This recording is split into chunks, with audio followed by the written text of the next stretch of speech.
নমস্কার বন্ধুরা, পারমিতার হেসেলে আপনাদের সবাইকে স্বাগত জানাই। আজকে আমি আপনাদের সাথে শেয়ার করব 31শে ডিসেম্বর আমি কিভাবে কাটিয়েছি এবং কি রান্না করেছি।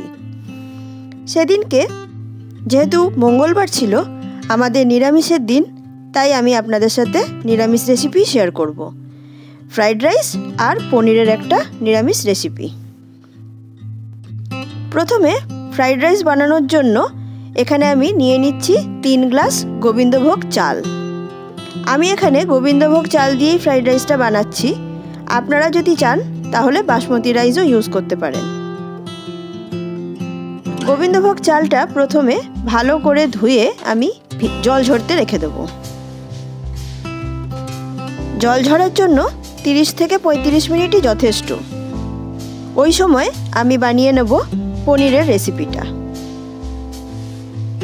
এখানে ফ্রাইড রাইস বানানোর জন্য আমি গাজর, বিনস, কিছু কাজু কিশমিশ আর কড়াইশুঁটি রেডি করে রেখেছি। এদিকে পনিরের রেসিপিটা বানানোর জন্য এখানে আমি 400 গ্রাম পনির নিয়েছি। এই পনিরটা ছোট ছোট কিউব করে কেটে নিয়েছি। আপনারা যদি এই রেসিপিটি বানাতে চান তাহলে নিজেদের পছন্দ মতন পনির কেটে নিতে পারেন। এখানে একটা মশলা বানানোর জন্য নিয়েছি দারচিনি, এলাচ, গোটা জিরে, গোটা ধনে, শুকনো লঙ্কা আর নিয়েছি গোটা গোলমরিচ। এবার শুকনো খোলায় এই মশলাগুলো ভেজে আমি ঠান্ডা করার জন্য রেখে দিচ্ছি। ঠান্ডা হয়ে গেলে আমি মশলাগুলো গুঁড়ো করে নেব। এদিকে সাদা তেল গরম করে আমি পনিরগুলো হালকা ব্রাউন করে ভেজে নেব। খুব বেশি ভাজার দরকার নেই, খুব বেশি ভাজলে পনির রাবারের মতন হয়ে যায়, তাই একদমই হালকাভাবে ভেজে নেব। দেখুন, এই পর্যায়ে আমি পনিরগুলোকে নামিয়ে নেব। এখানে একটা বাটিতে আমি গরম জল নিয়েছি আর জলের মধ্যে সামান্য লবণ দিয়েছি। এবার এই ভেজে রাখা পনিরগুলো এই জলের মধ্যে ভিজিয়ে রেখে দেব। এখানে মিক্সিং জারের মধ্যে নিয়ে নেব 2টো কাঁচা লঙ্কা, কিছুটা আদা, অর্ধেকটা টমেটো আর কিছুটা কাজু বাদাম। এবার এটার একটা পেস্ট বানিয়ে নেব। সাদা তেল গরম করে প্রথমে ডুমো করে কেটে রাখা আলুগুলো ভেজে নেব। আমার বাড়ির প্রত্যেকে আলু খুব পছন্দ করে, তাই আমি আলু দিয়েছি। আপনারা যদি না দিতে চান তাহলে অবশ্যই আলুটা বাদ দিতে পারেন। আলুর সাথে এখানে আমি মটরশুঁটিগুলো একই সাথে ফ্রাই করে নেব। শীতকালে মটরশুঁটি যে কোনো রান্নার স্বাদ বাড়িয়ে দেয়, তাই মটরশুঁটি দিতেই হবে। আলু আর মটরশুঁটি ফ্রাই হয়ে যাওয়ার পরে এর মধ্যে দিয়ে দিলাম আদা আর টমেটোর পেস্টটা। এবার আলুর সাথে এই পেস্টটা খুব ভালো করে কষিয়ে নেব।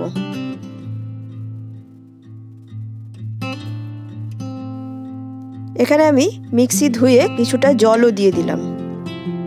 এবার ভালো করে এই মশলাটা আলুর সাথে কষিয়ে নেব।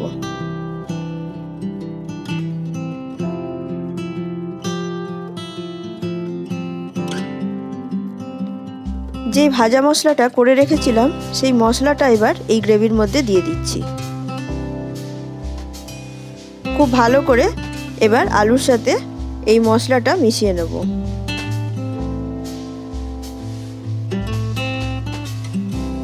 আলু যতক্ষণ না সেদ্ধ হয় ততক্ষণ আমি এই মশলার সাথে আলুটা কষাতে থাকব।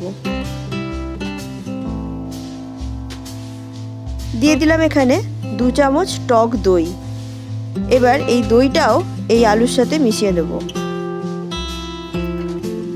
আমার আজকের ভিডিও যদি আপনাদের ভালো লেগে থাকে তাহলে আমার ভিডিওটিতে লাইক ও কমেন্ট করবেন। আমার চ্যানেলটা সাবস্ক্রাইব করে পাশে থাকা বেল আইকনটা প্রেস করে দেবেন। তাহলে আমি যখনই নতুন কোনো ভিডিও দেব আপনাদের কাছে নোটিফিকেশন চলে যাবে। দইটা দেওয়ার সময় গ্যাসের ফ্লেমটা একদম লো করে তারপরে দইটা দেবেন। আমি এখানে আরও কিছুটা জল দিয়ে দিলাম।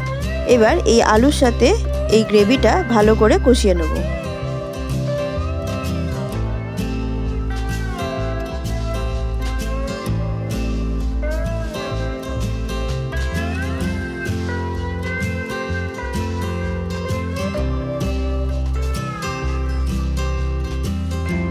দেখুন আলু একদম সেদ্ধ হয়ে গেছে আর মশলাটার থেকেও তেল বেরিয়ে এসছে। এই সময় আমি ভেজে রাখা পনিরগুলো এর মধ্যে দিয়ে দিচ্ছি।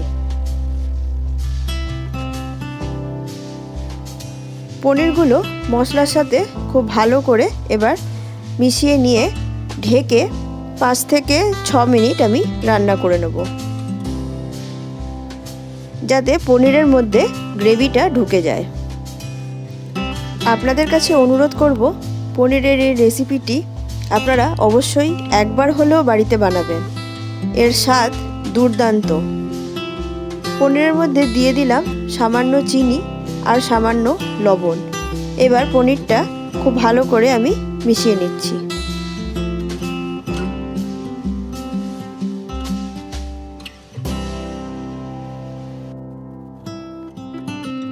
এবার এর মধ্যে দিয়ে দিলাম কিউব করে কেটে রাখা ক্যাপসিকাম আর কয়েকটা চেরা কাঁচা লঙ্কা। এবার ঢেকে 2 থেকে 3 মিনিট এটা রান্না করে নিলেই পনিরের রেসিপি আমার কমপ্লিট। এবার বানাবো ফ্রাইড রাইস। সাদা তেল আর ঘি আমি একসাথে গরম করে নিয়েছি। এবার এর মধ্যে দিয়ে দিলাম তেজপাতা, দারচিনি, ছোট এলাচ আর লবঙ্গ। এই ফোড়নটা কয়েক সেকেন্ড ভালো করে আমি সাঁতলে নেব। তারপরে এর মধ্যে দিয়ে দেব কাজু আর কিশমিশ।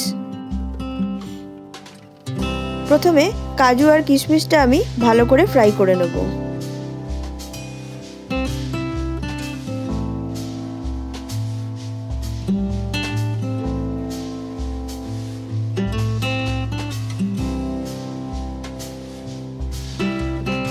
কাজু আর কিশমিশটা ফ্রাই করা হয়ে গেলে এর মধ্যে দিয়ে দেব কেটে রাখা গাজর, বিনস আর কড়াইশুঁটি।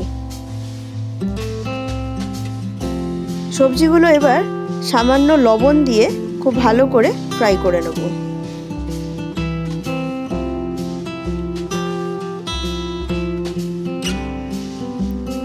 একত্রিশে ডিসেম্বর আপনাদের লাঞ্চে বা ডিনারে স্পেশাল কি মেনু হয়েছিল সেটা অবশ্যই আমাকে জানাবেন। ফ্রাইড রাইস আপনারা প্রত্যেকেই বাড়িতে বানিয়ে থাকেন।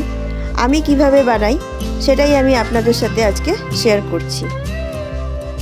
সবজিগুলো ভাজা হয়ে যাওয়ার পরে এর মধ্যে জল ঝরিয়ে রাখা গোবিন্দভোগ চালটা দিয়ে সবজির সাথে ভালো করে ভেজে নেব। 31শে ডিসেম্বর বছরের শেষ দিন। একটা গোটা বছর আমরা পার করে এলাম, আর একটা নতুন বছরে আমরা পা দিতে চলেছি। 25 সাল সবার খুব ভালো কাটুক, আনন্দে কাটুক, সবাই সুস্থ থাকুক এই কামনা করি। চালটা খুব ভালো করে আমি ভেজে নিয়েছি। এবার এখানে আমি 3 গ্লাস চাল দিয়েছিলাম, তার ডবল মাপে এখানে আমি 5.5 গ্লাস জল দিয়ে দেব।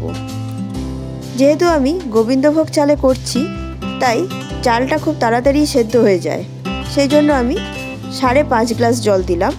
আপনারা যদি বাসমতি চালের করেন তাহলে অবশ্যই 6 গ্লাস জল দেবেন।